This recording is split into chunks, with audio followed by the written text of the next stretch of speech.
Welcome to the Workforces Podcast. I'm Julian Alsid. And I'm Caitlin Lemoyne, and we speak with innovators who are shaping the future of work and learning. Together, we unpack the complex elements of workforce and career preparation and offer practical solutions that can be scaled and sustained. This podcast is an outgrowth of our Workforces consulting practice. Through weekly discussions, we seek to share the trends and themes we see in our work and amplify impactful efforts happening in higher education, industry, and workforce development all across the country. We are grateful to Lumina Foundation for its past support during the initial development and launch of this podcast and invite future sponsors of this effort. Please check out our Workforces Podcast website to learn more. And so with that, let's dive in.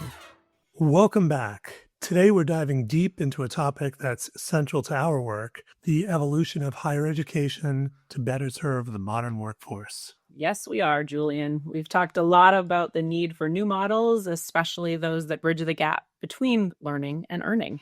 So many of our conversations have pointed to the power of apprenticeships and skills-based pathways, including our past podcast discussions with Bob Lehrman and John Colborn on the evolution of apprenticeships and the opportunities they afford learners and employers alike. That's right, Caitlin. And as we discussed with Bob and John, the apprenticeship movement has been gaining momentum in recent years. Just in August 2025, the Trump administration issued a talent strategy report that calls for the expansion of federal registered apprenticeships, including promoting stronger connections to universities and colleges.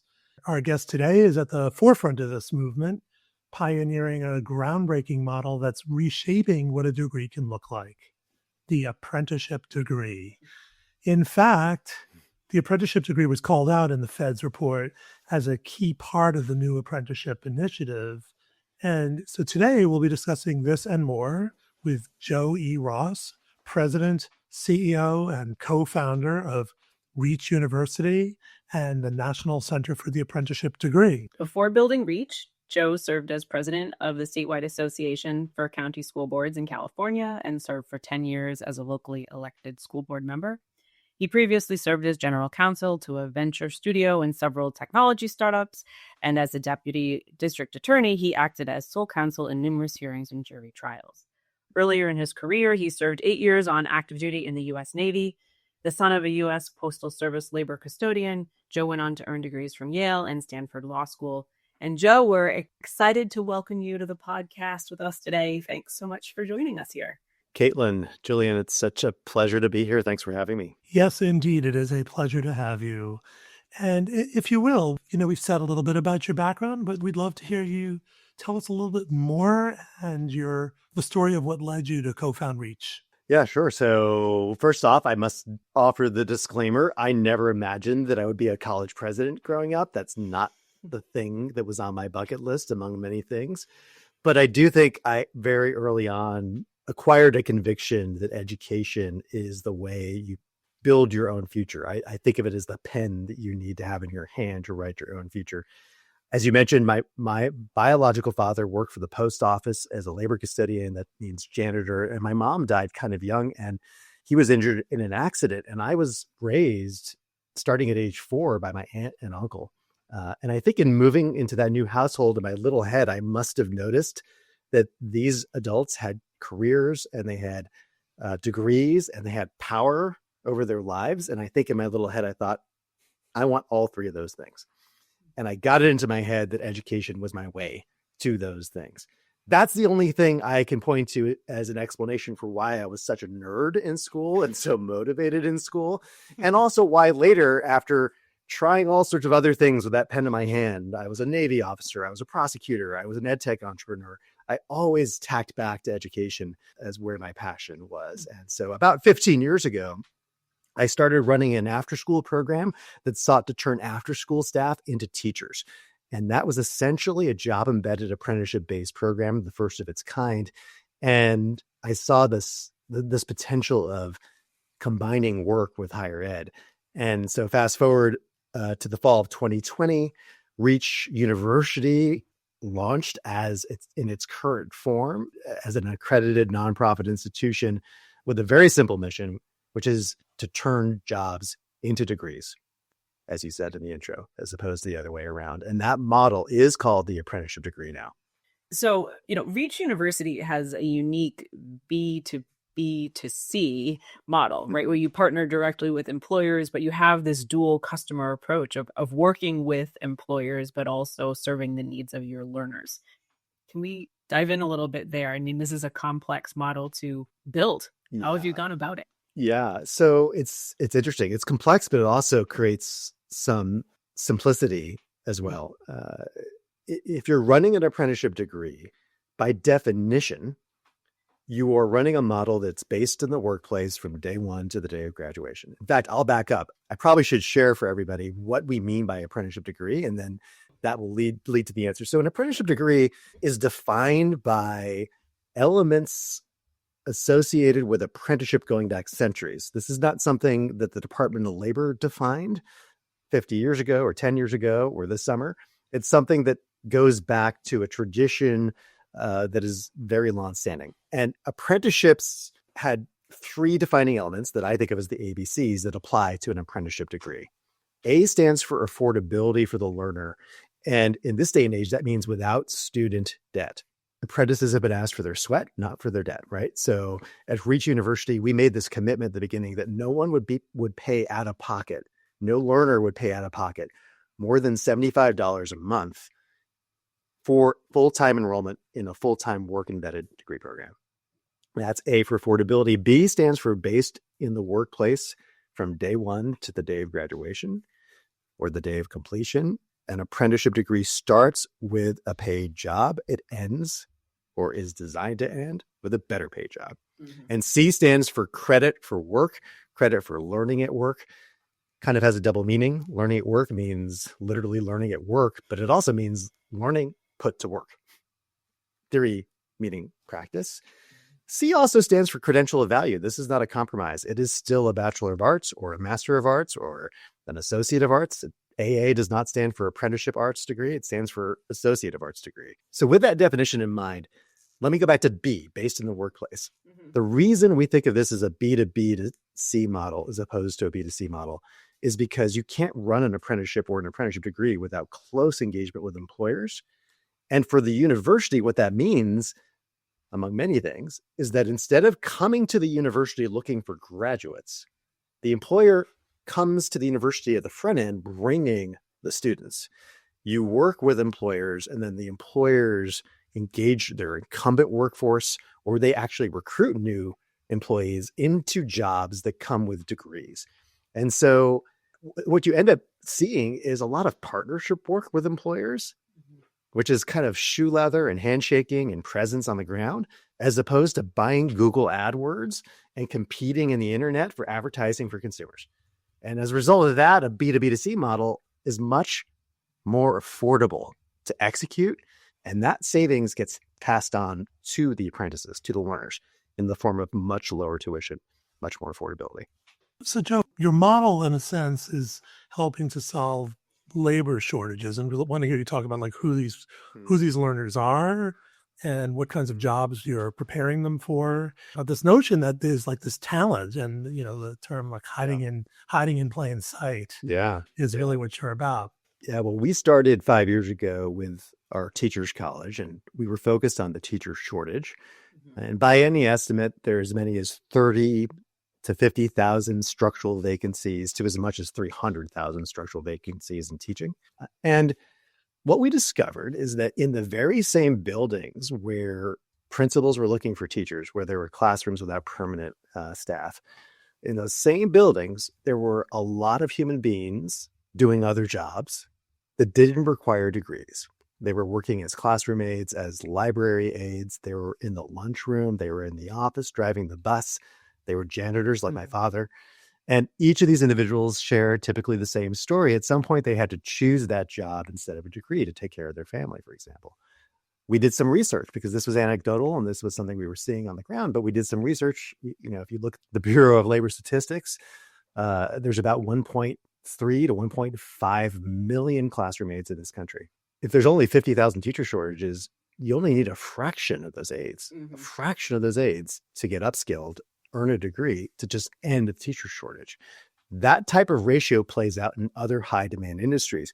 If you look at nursing, there's a nursing shortage, But there's also a tremendous number of people working in hospitals as patient care assistants or certified nursing assistants and many other roles who, if we actually treated those people as the talent we need and gave them the opportunity to rise up, we would end these labor shortages and we create this upward mobility that we want this country to stand for. We bring it to life in places, particularly rural places that are education deserts. So that's basically the story here. We have, on one hand, estimates suggest about 10 million high demand labor shortages in high demand industries. And on the other hand, there's 40 to 50 million people working in the workforce who do not have a degree, but surveys indicate they wish they did have a degree. And if we can actually move higher ed to think about that population, those 50 million people already in the workforce or about to enter the workforce, as the market for higher ed, as opposed to the 3 million graduating from high school every year, or maybe in addition to the 3 million who are graduating from high school every year, it's such a win-win. Higher ed has a new mission. 50 million people who were left out get brought back in.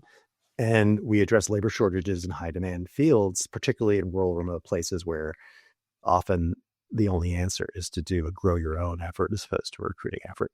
Can you tell us a little bit, Joe, about how this model works at like a practical level? So you said, right, learners should be receiving credit for the work that they're doing on the job. But what does it look like to implement this?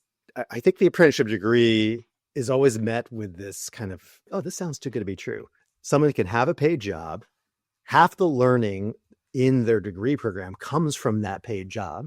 The other half comes from seminars held at night or on the weekends or asynchronous instruction. There's no student debt. There's a better paid job waiting at the end of it. Employers are filling labor shortages. Individuals are getting upward economic mobility. And people are kind of like, well, that's genius. Too good to be true. How do you do it? Just like you just asked. Here's some things that need to go into the design approach.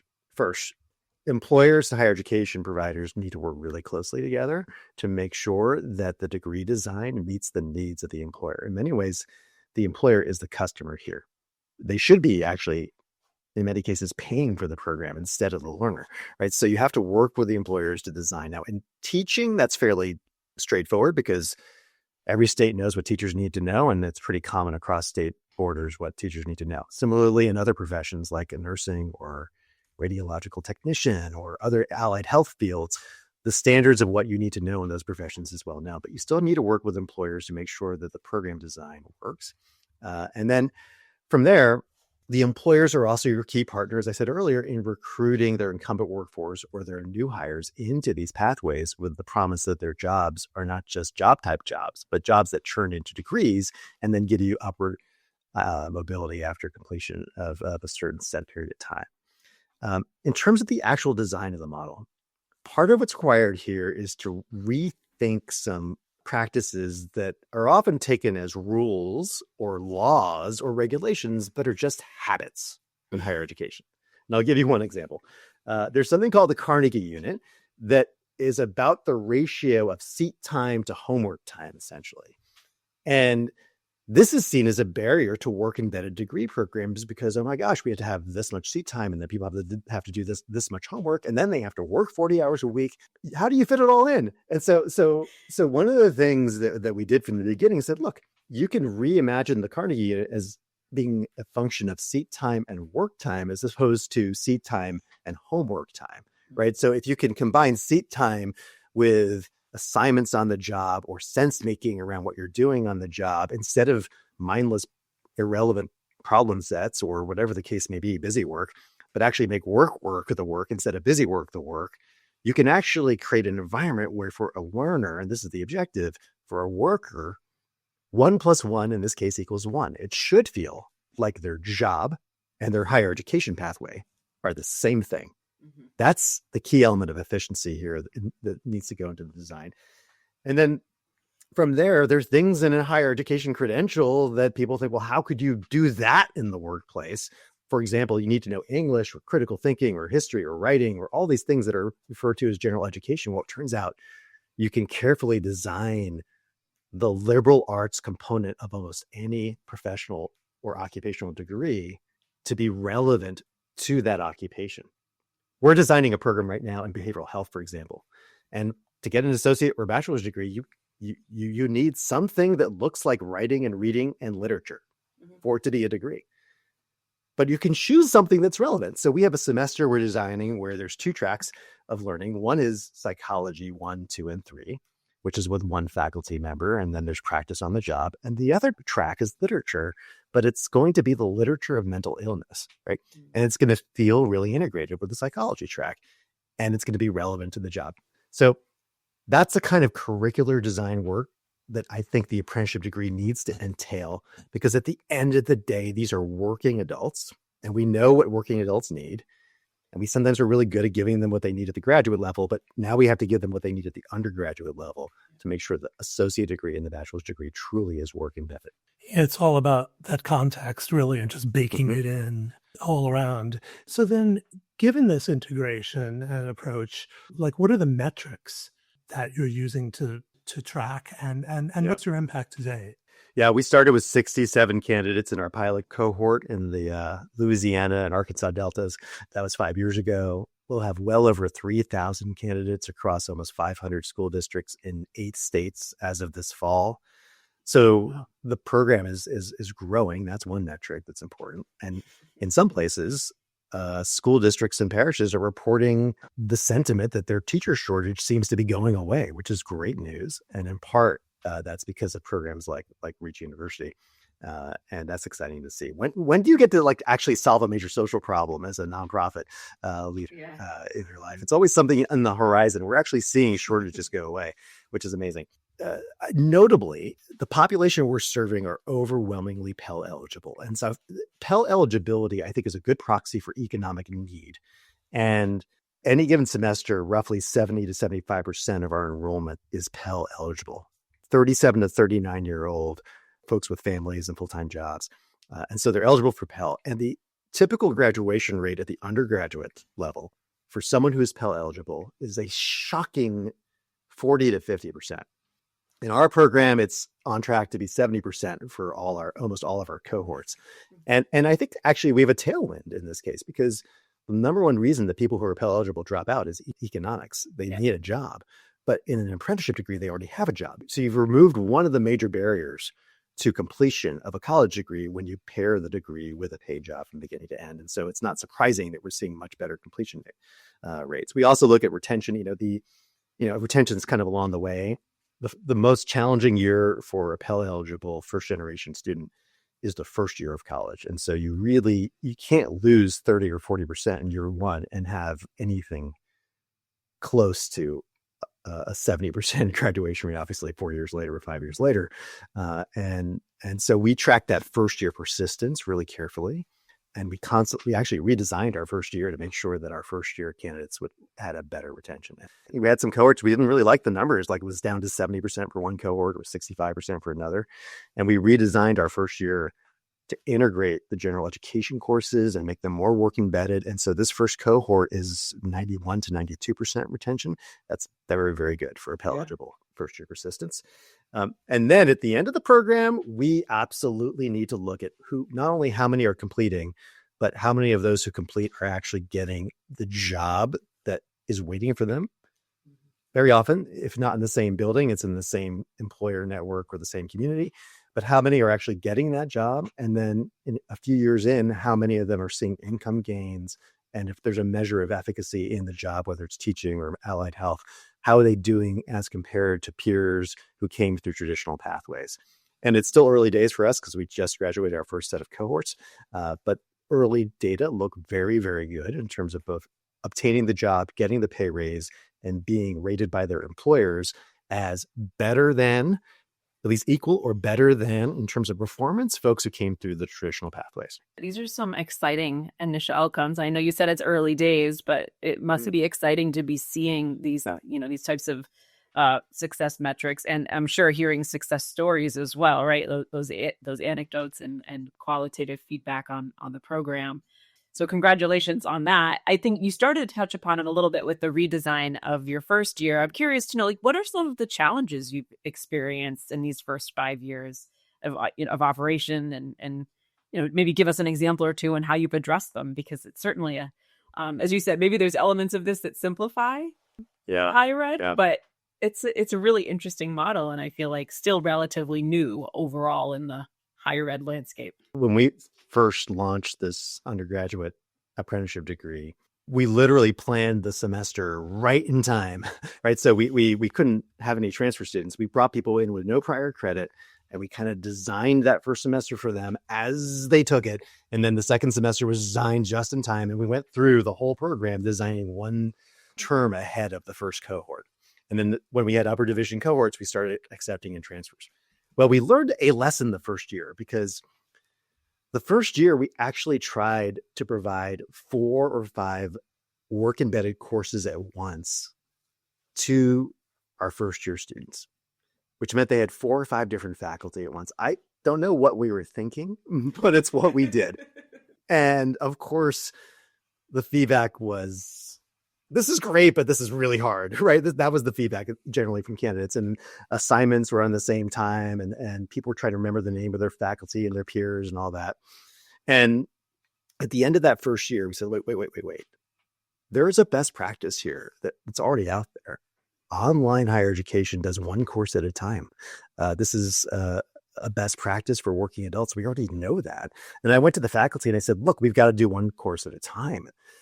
We can't do this 5 courses at once. And there was a little bit of concern, because our faculty, who, by the way, are job embedded too. So these were folks who are working in schools as principals, assistant superintendents, as master teachers. Mm-hmm. And they understood what I was saying, but they're also like, I don't think we can get to know the candidates in 5 weeks if it's a 5-week course, or in 10 weeks if it's a 10-week course.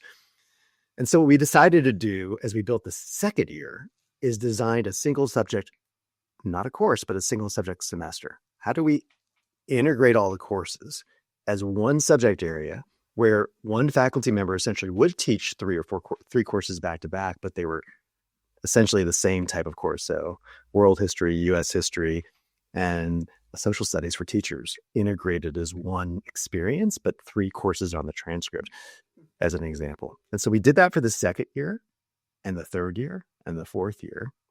And retention and persistence and satisfaction and outcomes on licensure tests just moved up and to the right. And then we finally, as I said earlier, got back to the first year, and we finally redesigned the first year. We're seeing great retention the first year as well. So I think we maybe should have known this before we started, but we essentially delivered to higher ed an A/B test of what it looks like to have 4 or 5 courses at once in an apprenticeship degree, as opposed to one subject at a time. And the results are kind of overwhelming. Someone should write the paper on this and get tenure somewhere. But that's one of the big lessons we had at the gate.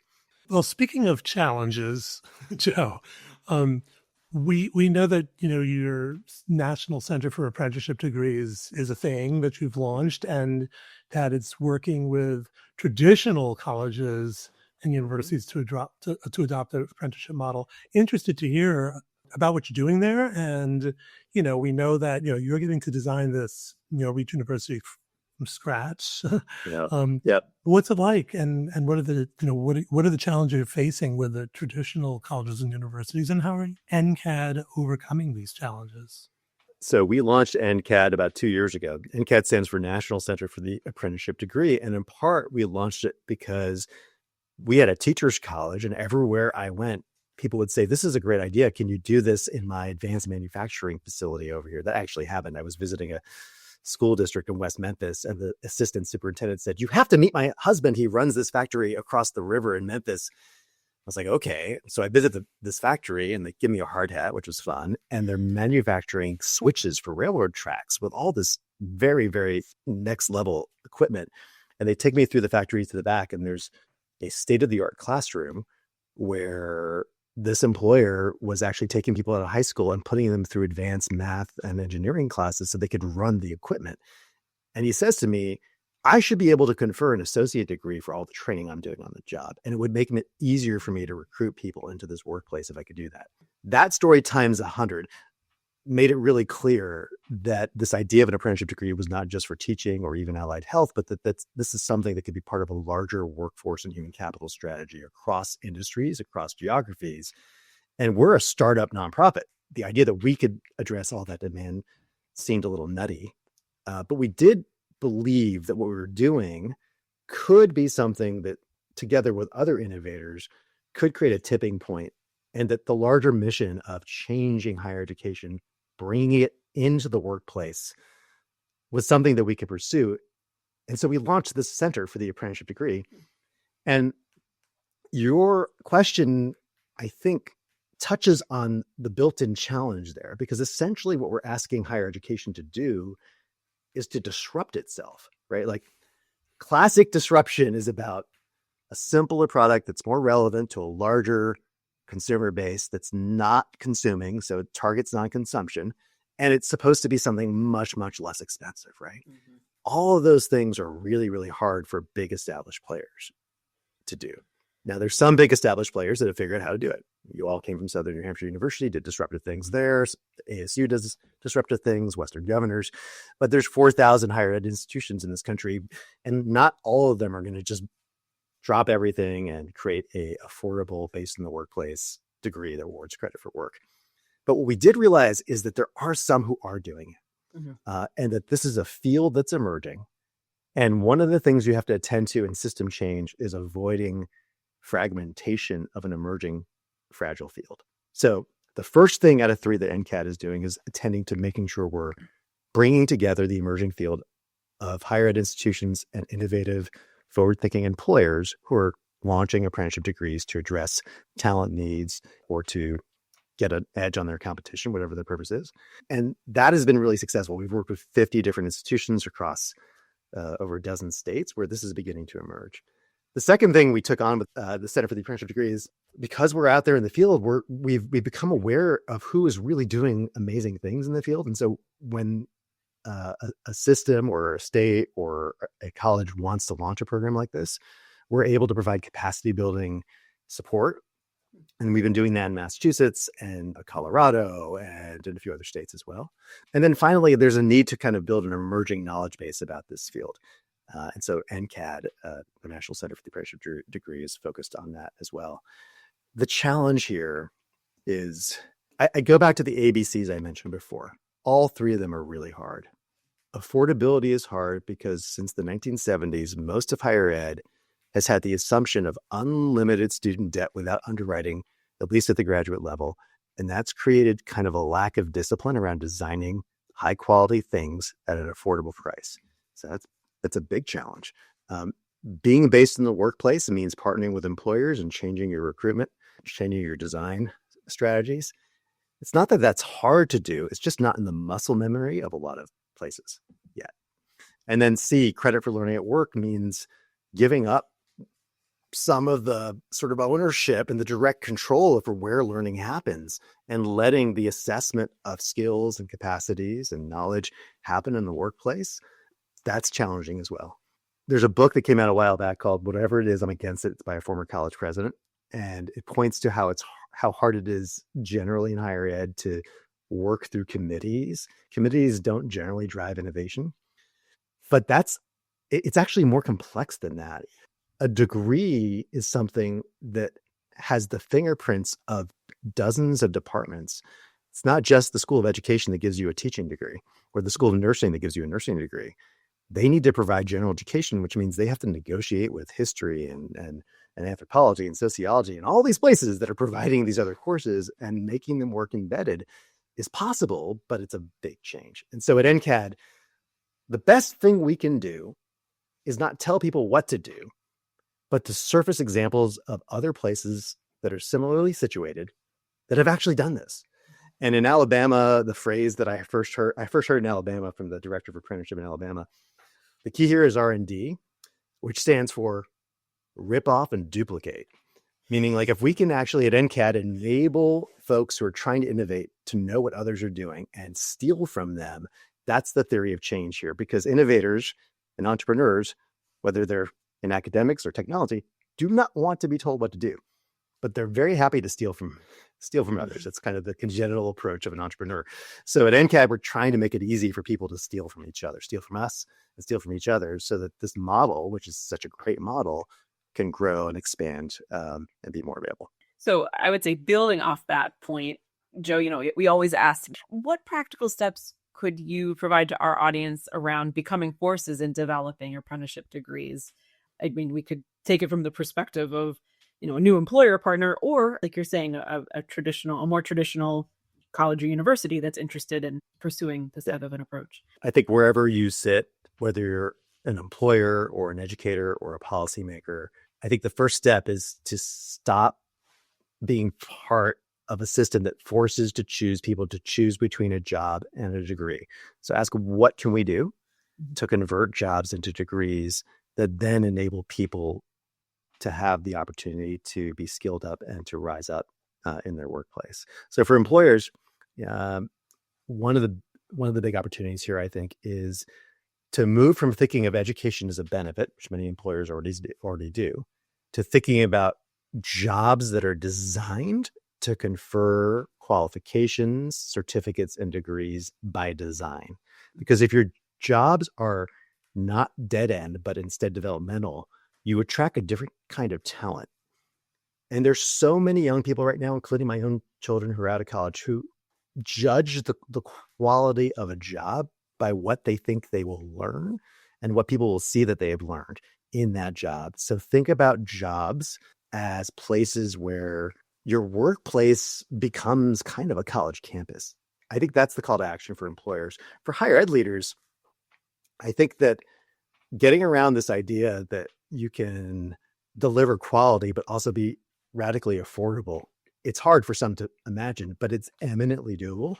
And part of the way you do that is letting your employers drive your enrollment strategy, which saves a ton of money. And number two, really looking for effective ways leveraging technology and best practices to award credit for work. Everyone knows that doing is a way of learning. Learning by doing is the expression, right? But that doesn't have to water down the academic enterprise. You could do so much sense making with what people are doing on the job that makes it still true higher education. And then finally, I'd say policymakers. We're strong advocates of policymakers at the federal, state, local level looking for ways to bring forth predictable funding that has incentives for affordability and outcomes built in. Unlimited debt does not incent affordability, and full-time enrollment dollars don't necessarily incent outcomes. So I think the challenge here for policymakers is, how do you set up mechanisms that cause the market to answer the call? If I knew that if somebody completed X amount of credit in learning in Y amount of time, I would be paid Z amount of dollars upon proven completion, I'd take that deal every day because I know my program achieves those outcomes. And it's a better use of public dollars as opposed to sort of stuffing the channels, which is what we've done for the last 50 years. Basically, just make it easier for people to go in debt, make it easier for people to go, encourage everybody to go. That's gotten us into this rut. So I think policymakers have a real opportunity here with the changes that we're seeing at the federal and state level to incentivize apprenticeship degrees that deliver the kind of outcomes that I'm talking about. And I think actually we're going to see some movement here on this front. I actually think there's a lot of conversation. It is a bipartisan issue. Everybody seems to love the idea of apprenticeship, and everybody loves the idea of an apprenticeship that leads to a degree. So I think there's a lot of hope to be had here on this front. Yeah, no, it's so true. It is definitely. And I kind of was implying that in my little first comments that this is, there's been this growing movement and it's totally bipartisan. And I think a lot of the challenge has been that, it's perceived as really hard to do and bureaucratic and cumbersome. And what's been so wonderful talking to you is how, clear-eyed you are about this, how you break it down, and obviously there's a lot of complexity and I'm sure there's many more challenges, as of course there always are, but that, here you have this entrepreneurial pursuit that's getting things done.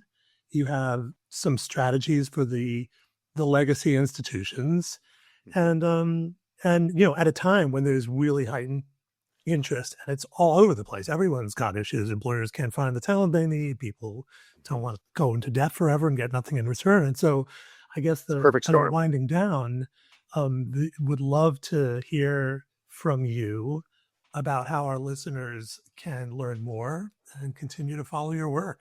Well, great. I love the opportunity to invite people to visit our website and invite people to visit our social media channels. Reach.edu is where you can find Reach University. Join us there. If you are interested in the National Center for the Apprenticeship Degree, that's at ncad.org, ncad.org.